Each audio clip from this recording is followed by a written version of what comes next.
नमस्कार दोस्तों, आप सभी का स्वागत है आपके अपने यूट्यूब चैनल पर। जैसा कि आप सबको पता है कि हमने उड़ान सीरीज़ शुरू की है और उड़ान सीरीज़ के माध्यम से जो लूसेंट की सामान्य ज्ञान की ऑब्जेक्टिव बुक है इसको पूरा कंप्लीट कवर कर रहे हैं।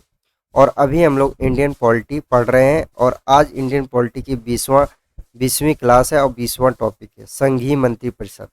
हम लोग क्या कर रहे हैं कि वन क्लास वन टॉपिक जैसे कि वन टॉपिक वन वीडियो के माध्यम से सारी वीडियो कवर कर रहे हैं। और ये सभी एग्जामों के लिए हेल्पफुल हो सकता है, जैसे यूपी पीसीएस हो गया, एसएससी, रेलवे या ऑल स्टेट के जो भी एग्जाम्स होते हैं, गवर्नमेंट के द्वारा जो भी एग्जाम्स कराए जाते हैं जहाँ पे जीएस का क्वेश्चन आता है, वहाँ पर इन सभी वीडियो के माध्यम से सारे कहीं ना कहीं क्वेश्चन पूछा ही जाता है। देखिए, हमने अभी इंडियन पॉलिटी से पहले इंडियन हिस्ट्री को पूरा कंप्लीट कवर कर दिया है। अगर आप लोगों ने नहीं देखा है तो आप इसी चैनल पर जा करके सारी प्लेलिस्ट बनी हुई है, आप सारी प्लेलिस्ट को वन बाय वन करके देख सकते हैं। और अगर आप इन वीडियो की पीडीएफ चाहते हैं तो आप हमारे टेलीग्राम चैनल को ज्वाइन कर लीजिए, आपको वहां से पीडीएफ सारी मिल जाएगी। अगर आपको कोई डाउट्स और क्वेरी रहता है, आप हमें व्हाट्सअप या वीडियो के नीचे कमेंट करके आप अपने डाउट्स और क्वेरी को सॉल्व कर सकते हैं। देखिए, अभी हमने शुरू कर दिया इंडियन पॉलिटी, भारतीय राज्य व्यवस्था। और भारतीय राज्य व्यवस्था का आज कौन सा टॉपिक है? 20वां, संघीय मंत्री परिषद। संघीय मंत्री परिषद, federal council of minister. Federal council of minister से जितने भी क्वेश्चन लूसेंट की बुक में दिया गया, सारे क्वेश्चन को आज हम लोग कवर करने वाले हैं। चलिए आज की वीडियो को हम लोग शुरू करते हैं। पहला क्वेश्चन है, यथार्थ में कार्यपालिका की समस्त सत्ता निम्नलिखित में से किसमें निहित होती है? यथार्थ में कार्यपालिका की समस्त सत्ता निम्नलिखित में से किसमें निहित होती है? तो ये निहित किस में होती है? मंत्रिपरिषद में होती है। ऑप्शन नंबर ए इसका राइट उत्तर है। देखिए, जो मंत्रिपरिषद का गठन होता है ये प्रधानमंत्री की सलाह पर कौन करता है? राष्ट्रपति करता है। तो ये आप लोग ध्यान रखें, मंत्रिपरिषद का गठन कौन करता है?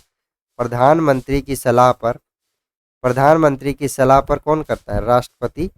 राष्ट्रपति, जो भारत का राष्ट्रपति होगा, वो मंत्रिपरिषद का गठन करेगा। अब देखिए, ये अनुच्छेद कौन सा? अनुच्छेद 74। अनुच्छेद 74 में मंत्रिपरिषद का गठन। अब देखिए, राष्ट्रपति राष्ट्रपति के लिए एक मंत्रिपरिषद होगा, वो किस अनुच्छेद में? अनुच्छेद नंबर 74 में ये लिखा गया। नेक्स्ट क्वेश्चन है, भारत के केंद्रीय मंत्रिपरिषद की बैठक की अध्यक्षता कौन करता है? भारत के केंद्रीय मंत्रिपरिषद की बैठक की अध्यक्षता कौन करता है? तो इसकी अध्यक्षता प्रधानमंत्री के द्वारा की जाती है। ऑप्शन नंबर बी इसका राइट उत्तर। नेक्स्ट क्वेश्चन है, मंत्रिपरिषद निम्नलिखित में से किसके प्रसाद पर्यंत पदासीन होते हैं? मंत्रिपरिषद जो होता है ये प्रसाद पर्यंत होते हैं। किसके प्रसाद पर्यंत होते हैं? तो ये राष्ट्रपति के प्रसाद पर्यंत होते हैं। ऑप्शन नंबर ए इसका राइट उत्तर है। नेक्स्ट क्वेश्चन है, कौन व्यक्ति मंत्रिपरिषद का सदस्य हो सकता है? कौन सा व्यक्ति मंत्रिपरिषद का सदस्य हो सकता है? संसद का सदस्य कोई भी, चाहे लोकसभा का, राज्यसभा का, वो भी मंत्रिपरिषद का सदस्य हो सकता है। ऑप्शन नंबर सी इसका राइट उत्तर है। नेक्स्ट क्वेश्चन है, क्या राज्यसभा में मनोनीत व्यक्ति मंत्रिपरिषद का सदस्य बन सकता है? क्या राज्यसभा में जो मनोनीत व्यक्ति है वो मंत्रिपरिषद का सदस्य बन सकता है? हाँ, बिल्कुल बन सकता है, वो मंत्रिपरिषद का सदस्य बन सकता है। ऑप्शन नंबर ए इसका राइट उत्तर है। नेक्स्ट क्वेश्चन है, मंत्रिपरिषद के सदस्यों को पद की गोपनीयता की शपथ कौन दिलाता है? मंत्रिपरिषद के जो सदस्य होते हैं इनके पद की गोपनीयता की शपथ कौन दिलाता है? तो ये शपथ राष्ट्रपति के द्वारा दिलाया जाता है मंत्रिपरिषद को। ऑप्शन नंबर ए इसका राइट उत्तर है। नेक्स्ट क्वेश्चन है, कोई व्यक्ति संसद के किसी भी सदन का सदस्य हुए बिना केंद्र में कितनी अवधि तक मंत्री बना रह सकता है? देखिए, अगर कोई व्यक्ति किसी भी सदन, चाहे लोकसभा या राज्यसभा का, अगर कहीं का सदस्य नहीं है तो वो उसे कितने महीने तक मंत्रिपरिषद बना रह सकता है, मंत्री बना रह सकता है? वो 6 महीने तक।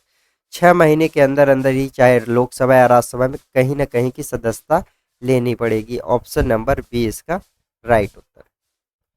नेक्स्ट क्वेश्चन है, मंत्रिपरिषद में शामिल होते हैं। मंत्रिपरिषद में कौन कौन शामिल होते हैं? देखिए, प्रधानमंत्री और अन्य मंत्री।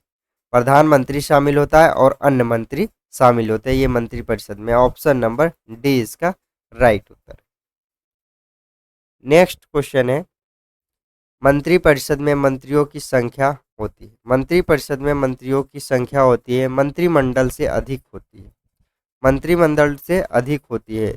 ऑप्शन नंबर सी इसका राइट उत्तर। नेक्स्ट क्वेश्चन है, मंत्रिपरिषद में कितने स्तर के मंत्री होते हैं? मंत्रिपरिषद में कितने स्तर के मंत्री होते हैं? तो मंत्रिपरिषद में 3 स्तर के मंत्री होते हैं। ऑप्शन नंबर सी इसका राइट उत्तर है। अब 3 स्तर के कौन कौन मंत्री होती है आप लोग को पता होना चाहिए। एक तो होता है कैबिनेट मंत्री, कैबिनेट मंत्री, और फिर उसके बाद कौन आता है? राज्य मंत्री, राज्य मंत्री। उसके बाद कौन आता है? उसके बाद उप मंत्री। ये 3 तरीके के मंत्री होते हैं। देखिए, सबसे बड़ा होता है कैबिनेट, उसके बाद राज्य मंत्री, उसके बाद उप मंत्री। ये 3 प्रकार के मंत्री होते हैं। नेक्स्ट क्वेश्चन है, मंत्रिपरिषद में निम्नलिखित में कौन शामिल नहीं करता रहता? मंत्रिपरिषद में निम्नलिखित में कौन शामिल नहीं रहता है? देखिए, कैबिनेट मंत्री शामिल होता है, राज्य मंत्री भी शामिल हो, उप मंत्री भी शामिल होता है, लेकिन संसदीय जो सचिव है ये शामिल नहीं होता है। ऑप्शन नंबर डी इसका राइट उत्तर। नेक्स्ट क्वेश्चन है, मंत्रिपरिषद में वरीयता की दृष्टि से मंत्रियों का सही क्रम क्या है? मंत्रिपरिषद की वरीयता की दृष्टि से मंत्रियों का सही क्रम क्या है? अभी मैंने बताया। देखिए, सबसे पहला क्या होता है? कैबिनेट मंत्री होता है, उसके बाद राज्य मंत्री, उसके बाद उप मंत्री। तो ऑप्शन नंबर ए इसका राइट उत्तर है।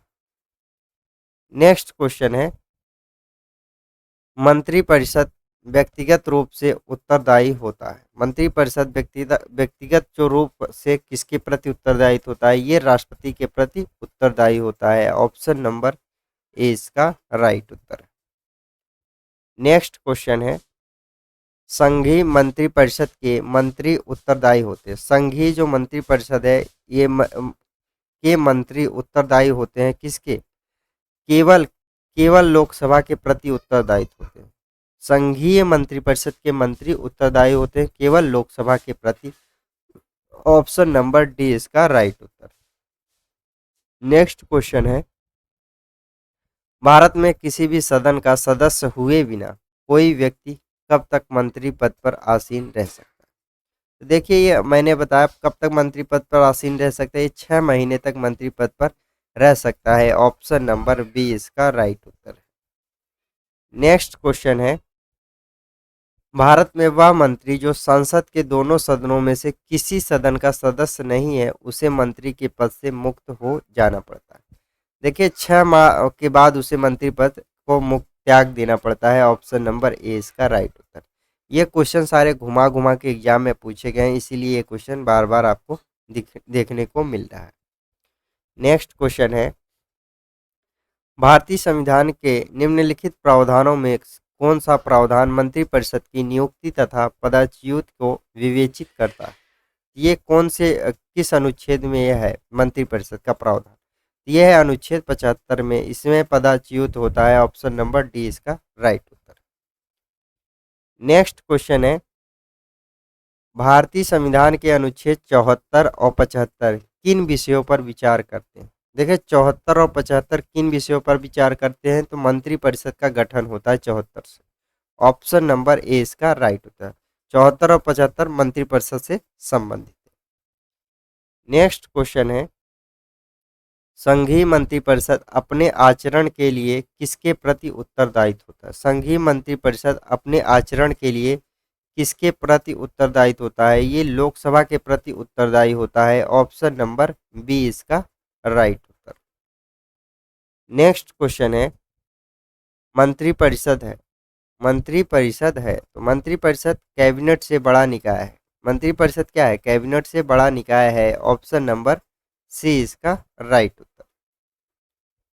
नेक्स्ट क्वेश्चन है, भारत में मंत्रिपरिषद के अधिकतर सदस्य लिए जाते हैं? भारत के मंत्रिपरिषद के अधिकतर सदस्य किसके होते हैं? तो ये लोकसभा के अधिकतर सदस्य होते हैं मंत्रिपरिषद में।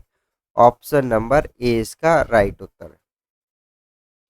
नेक्स्ट क्वेश्चन है, मंत्रिमंडल का गठन कौन करता है? मंत्रिमंडल का गठन किसके द्वारा किया जाता है? तो सिर्फ केंद्रीय मंत्रीगण के द्वारा मंत्रिमंडल का गठन होता है। ऑप्शन नंबर बी इसका राइट उत्तर है।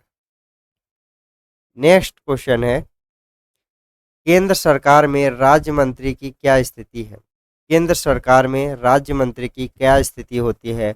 वह केंद्र सरकार का ऐसा मंत्री होता है जो कि मंत्रिमंडल का सदस्य नहीं होता है।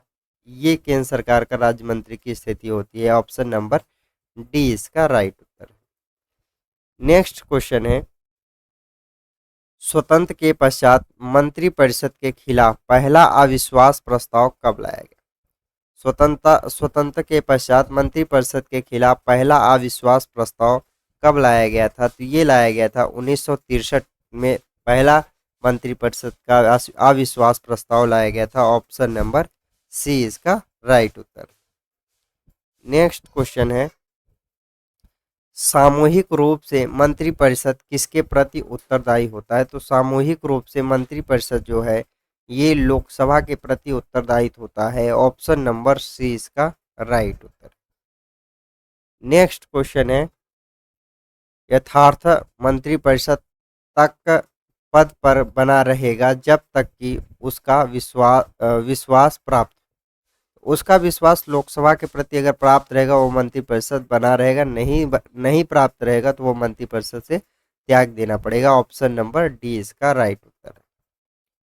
नेक्स्ट क्वेश्चन है, मंत्रिपरिषद के वित्तीय कार्यों में शामिल है। मंत्रिपरिषद के वित्तीय कार्यों में शामिल है तो बजट तैयार कर संसद में पेश करना, बजट तैयार करके संसद में पेश करना, ये वित्तीय कार्यों में शामिल है। ऑप्शन नंबर ए इसका राइट उत्तर।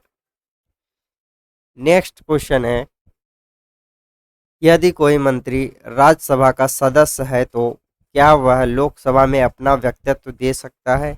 बिल्कुल हाँ, वो जरूर लोग अगर राज्यसभा का सदस्य है तो वो लोकसभा में अपना वक्तव्य दे सकता है। हाँ, ऑप्शन नंबर ए इसका राइट उत्तर। नेक्स्ट क्वेश्चन है, निम्नलिखित में से किस परिस्थिति में मंत्रिपरिषद विघटित नहीं हो सकती? ऐसी कौन सी परिस्थिति है जिस परिस्थिति में मंत्रिपरिषद विघटित नहीं हो सकती है? किसी मंत्री के पद त्याग से वो मंत्रिपरिषद विघटित नहीं हो सकता है। ऑप्शन नंबर ए इसका राइट उत्तर है।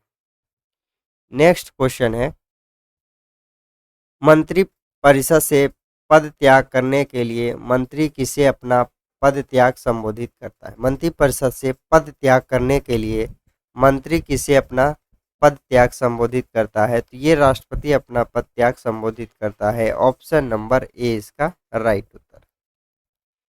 नेक्स्ट क्वेश्चन है,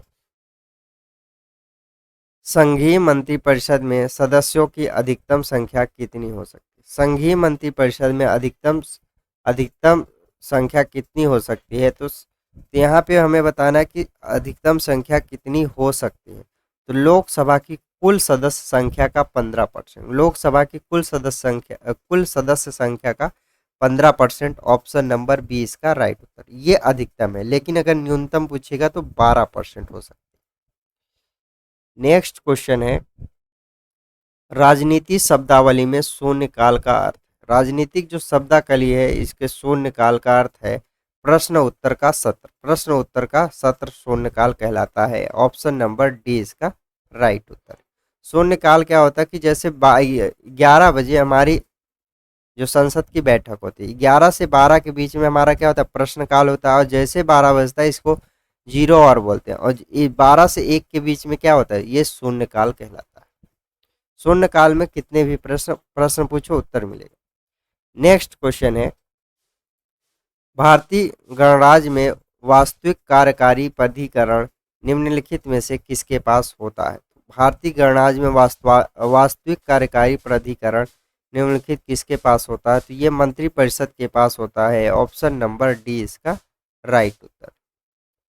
नेक्स्ट क्वेश्चन है, जो व्यक्ति संसद ना हो क्या उसे मंत्री नियुक्त किया जा सकता है? जो व्यक्ति अगर संसद ना हो, क्या उसे मंत्री नियुक्त किया जा सकता है? हाँ, पर उसे 6 महीने के भीतर संसद सदस्य बनना होगा, नहीं तो 6 महीने के बाद उसका फिर से मंत्री पद चला जाएगा। ऑप्शन नंबर डी इसका राइट उत्तर। नेक्स्ट क्वेश्चन है, भारत के संविधान के अनुच्छेद 75(3) के अनुसार मंत्रिपरिषद निम्नलिखित में से किसके प्रति सामूहिक रूप से जिम्मेदार होता है? तो ये लोकसभा के प्रति सामूहिक रूप से जिम्मेदार होता है। ऑप्शन नंबर सी इसका राइट उत्तर। नेक्स्ट क्वेश्चन है, संसदीय तंत्र में निम्नलिखित में से वास्तविक कार्यपालिका कौन है? संसदीय तंत्र में निम्नलिखित में से वास्तविक कार्यपालिका कौन है? तो वास्तविक जो कार्यपालिका है वो क्या है? मंत्रिपरिषद है। ऑप्शन नंबर बी इसका राइट उत्तर। नेक्स्ट क्वेश्चन है, मंत्रिपरिषद किस सिद्धांत पर कार्य करती है? देखिए, मंत्रिपरिषद किस सिद्धांत पर कार्य करती है? तो ये निजी उत्तरदायित्व सिद्धांत पर भी कार्य करती है और सामूहिक उत्तरदायित्व सिद्धांतों पर कार्य करती है, मतलब दोनों पर कार्य करती है। तो उपयुक्त दोनों पर कार्य करती है। ऑप्शन नंबर सी इसका राइट उत्तर। नेक्स्ट क्वेश्चन है, स्वतंत्र भारत के प्रथम मंत्रिपरिषद में प्रधानमंत्री सहित कुल कितने सदस्य थे? स्वतंत्र भारत में प्रथम पहला जब मंत्रिपरिषद का गठन हुआ तो उस समय कितने सदस्य थे मंत्रिपरिषद में? तो उस समय 36 सदस्य थे मंत्रिपरिषद में। ऑप्शन नंबर सी इसका राइट उत्तर, प्रधानमंत्री को लेकर के। नेक्स्ट क्वेश्चन है, स्वतंत्र भारत की प्रथम मंत्रिपरिषद में शामिल एकमात्र महिला मंत्री कौन थी? तो एकमात्र महिला मंत्री थी राजकुमारी अमृत कौर, पहली मंत्रिपरिषद में शामिल थी। ऑप्शन नंबर डी इसका राइट उत्तर। नेक्स्ट क्वेश्चन है, स्वतंत्र भारत के प्रथम मंत्रिमंडल में केंद्रीय शिक्षा मंत्री कौन थे? यहाँ पे पूछा है कि पहला जो मंत्रिमंडल बना था उसमें केंद्रीय शिक्षा मंत्री कौन थे? तो ये मौलाना अब्दुल कलाम आजाद ये केंद्रीय शिक्षा मंत्री थे। ऑप्शन नंबर सी इसका राइट उत्तर। नेक्स्ट क्वेश्चन है, स्वतंत्र भारत के प्रथम प्रतिरक्षा मंत्री कौन थे? स्वतंत्र भारत के प्रतिरक्षा मतलब कहने का रक्षा मंत्री कौन थे? तो रक्षा मंत्री थे सरदार बलदेव सिंह, सरदार बलदेव रक्षा मंत्री थे। ऑप्शन नंबर बी इसका राइट उत्तर। नेक्स्ट क्वेश्चन है, स्वतंत्र भारत के प्रथम वित्त मंत्री कौन थे? स्वतंत्र भारत के पहले वित्त मंत्री कौन थे? तो पहले वित्त मंत्री थे सीडी देशमुख। सीडी देशमुख पहले वित्त मंत्री थे। CR के षणमुखम शेट्टी इनका नाम है। CR के षणमुखम शेट्टी इनका पूरा नाम है। ऑप्शन नंबर डी इसका राइट उत्तर। नेक्स्ट क्वेश्चन है, भारत में स्वतंत्रता के पश्चात प्रथम मंत्रिमंडल का कानून मंत्री कौन है? कानून मंत्री अब बताइए, कानून संविधान किसने लिखा? BR अम्बेडकर साहब ने, तो यही कानून मंत्री बनेंगे। तो BR अम्बेडकर जी कानून मंत्री थे। ऑप्शन नंबर डी इसका राइट उत्तर। नेक्स्ट क्वेश्चन है, स्वतंत्र भारत के प्रथम गृह मंत्री कौन थे? तो यहाँ पे देखिए, स्वतंत्र भारत के पहले गृह मंत्री कौन थे? तो सरदार वल्लभ भाई पटेल गृह मंत्री थे और उप प्रधानमंत्री भी थे। ऑप्शन नंबर डी इसका राइट उत्तर है। नेक्स्ट क्वेश्चन है, संघीय मंत्रिपरिषद से पद त्याग करने वाला पहला मंत्री कौन था? संघीय मंत्रिपरिषद से पद को त्याग दिया था, ये पहला मंत्री कौन था? ये श्यामा प्रसाद मुखर्जी पहले मंत्री थे। ऑप्शन नंबर डी इसका राइट उत्तर है। नेक्स्ट क्वेश्चन है, संघीय मंत्रिपरिषद में सबसे लंबी अवधि तक लगातार एक ही विभाग का कार्यभार संभालने वाले केंद्रीय मंत्री कौन थे? लगातार एक ही विभाग का कार्यभार संभालने वाले मंत्री जो थे वो राजकुमारी अमृत कौर हैं। ऑप्शन नंबर बी इसका राइट उत्तर। नेक्स्ट क्वेश्चन है, निम्नलिखित में कौन संघीय मंत्रिपरिषद में किसी न किसी विभाग के मंत्री 28 वर्ष से अधिक समय तक बीच में 2.5 वर्ष छोड़कर लगातार बने रहे? तो ये जगजीवन राम 28 वर्षों तक बने रहे, लेकिन बीच में 2.5 साल छोड़े थे। ऑप्शन नंबर सी इसका राइट उत्तर। नेक्स्ट क्वेश्चन है, सबसे कम अवधि मात्र 5 दिन तक केंद्रीय मंत्री बने रहने का रिकॉर्ड किसके नाम में है? ये है HR खन्ना के नाम में सिर्फ 5 दिन के मंत्री बने थे। ऑप्शन नंबर बी इसका राइट उत्तर। नेक्स्ट क्वेश्चन है, निम्नलिखित में किसका भारत के संविधान में स्पष्ट उल्लेख नहीं है पर परिपाटी के रूप में पालन किया जाता है? देखिए, मंत्रिपरिषद में भारत के सभी भागों का प्रतिनिधित्व हो, इसका स्पष्ट रूप से उल्लेख तो नहीं है, लेकिन परिपाटी के रूप में पालन किया जाता है। ऑप्शन नंबर सी इसका राइट उत्तर। नेक्स्ट क्वेश्चन है, केंद्रीय सरकार के संदर्भ में निम्न कथनों पर विचार कीजिए। पहला, यहाँ दो कथन है, इन दोनों कथनों पर विचार करके सही उत्तर का चुनाव करें। पहला कथन है, भारत का संविधान में उपलब्ध है कि समस्त केंद्रीय मंत्री अनिवार्य रूप से केवल लोकसभा के ही आसीन सदस्य होंगे। बिल्कुल गलत है, ऐसा नहीं है, राज्यसभा के भी सदस्य हो सकते हैं।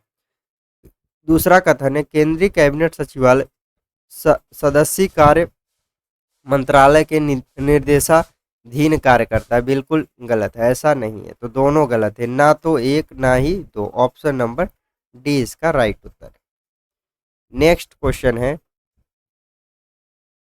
केंद्रीय सरकार के संदर्भ में निम्न कथनों पर विचार कीजिए।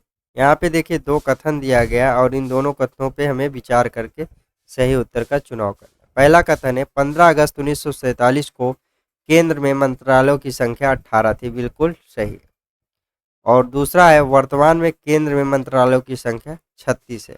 बिल्कुल गलत है, ऐसा नहीं, तो केवल एक सही है। ऑप्शन नंबर ए इसका राइट उत्तर। नेक्स्ट क्वेश्चन है, संघ सरकार के संदर्भ में निम्न कथनों पर विचार कीजिए। यहाँ पे दो कथन दिया गया, दोनों कथनों पे विचार करना है और किससे संबंधित है? संघ सरकार से। पहला कथन है, कैबिनेट सचिव की सलाह पर प्रधानमंत्री द्वारा भारत सरकार के मंत्रालय विभागों का सृजन किया जाता है। बिल्कुल गलत, ऐसा नहीं। दूसरा है, हर एक मंत्रालय को प्रधानमंत्री की सलाह पर भारत के राष्ट्रपति द्वारा किसी मंत्री को प्रदान किया जाता है। बिल्कुल सही है। ऑप्शन नंबर बी इसका, मतलब दो तो कथन सही है, तो केवल दो। ऑप्शन नंबर बी इसका राइट उत्तर। नेक्स्ट क्वेश्चन है, निम्न में कौन भारत के केंद्रीय वित्त मंत्री रहे? भारत के केंद्रीय वित्त मंत्री कौन कौन रहे हैं? तो देखिए, वीपी सिंह रहे हैं, आर वेंकटम रमन भी रहे, वाई वी चौहान भी रहे और प्रणब मुखर्जी, ये सभी लोग वित्त मंत्री रह चुके हैं। 1 2 3 4, ऑप्शन डी इसका राइट उत्तर है। नेक्स्ट क्वेश्चन है, यहाँ पे देखिए दो कथन दिया गया है, कथन और कारण, कथन दिया गया है, कथन ए और कथन आर, इन दोनों को हमें सही से पढ़ना है, उसके बाद हमें सही उत्तर का चुनाव करना है। ये कारण है, कारण, यहाँ थोड़ा टाइपिंग है, कथन और कारण दिया गया, दोनों का हमें सही उत्तर चुनाव करना। तो यहाँ पे देखिए क्या है कि पहला हमारा कथन है, भारतीय संघ में मंत्रिपरिषद संयुक्त रूप से लोकसभा और राज्यसभा दोनों के प्रति उत्तरदायित्व होता है। बिल्कुल गलत है, दोनों के प्रति उत्तरदायित्व नहीं होता, लोकसभा के प्रति उत्तरदायित्व होता है, लेकिन लोकसभा और राज्यसभा के मंत्रिपरिषद सदस्य हो सकते हैं। पहला तो गलत है। दूसरा क्या है, लोकसभा और राज्यसभा दोनों के सदस्य संघीय सरकार में मंत्री बनने के लिए पात्रता रखते हैं। बिल्कुल सही है। तो देखिए, ए गलत है, परंतु आर सही है। ऑप्शन नंबर डी इसका राइट उत्तर। नेक्स्ट क्वेश्चन है, निम्नलिखित में कौन सा एक प्रस्ताव भारत में मंत्रिपरिषद रखता है? तो कौन सा एक प्रस्ताव जो है भारत में मंत्रिपरिषद रखता है? तो ये विश्वास प्रस्ताव भारत में मंत्रिपरिषद रखता है। ऑप्शन नंबर डी इसका राइट उत्तर। नेक्स्ट क्वेश्चन है, निम्नलिखित में कौन सा भारत में प्रशासन पर विधायी नियंत्रण का एक साधन नहीं है? कौन सा भारत में प्रशासन पर विधायी नियंत्रण का एक साधन नहीं है? तो सदन का विघटन करना, ये कोई साधन नहीं है। ऑप्शन नंबर ए इसका राइट उत्तर। नेक्स्ट क्वेश्चन है, मंत्रिपरिषद सामूहिक रूप से उत्तरदायी होता है। देखिए, लोकसभा के प्रति भी उत्तरदायी होता है और एक संवैधानिक बाध्यता के अंतर्गत भी आता है और अनुच्छेद 73(3) के अनुसार उत्तरदायी होता है। अनुच्छेद 74(3) के अनुसार नहीं, बिल्कुल गलत, ऐसा नहीं है। तो सिर्फ लोकसभा के प्रति संवैधानिक बाध्यता के अंतर्गत और अनुच्छेद 75 का जो 3 है, इसके प्रति उत्तरदायित्व होता है। 1 2 3, 1 2 3, ऑप्शन नंबर बी इसका राइट उत्तर। और ये रही आज की हमारी वीडियो। अगर आप लोग को हमारी वीडियो पसंद आती है तो आप अपने यार दोस्तों को शेयर कर दीजिएगा अगर आप लोग को अभी जो मंत्रिमंडल नया गठित होगा, अगर उस पे आपको वीडियो चाहिए होगा तो आप हमें बता दीजिए, कमेंट कर दीजिएगा, मैं उस पे वीडियो आप लोग को बना दूंगा। और आप लोगों से मुलाकात होगी नेक्स्ट वीडियो में। जय हिंद।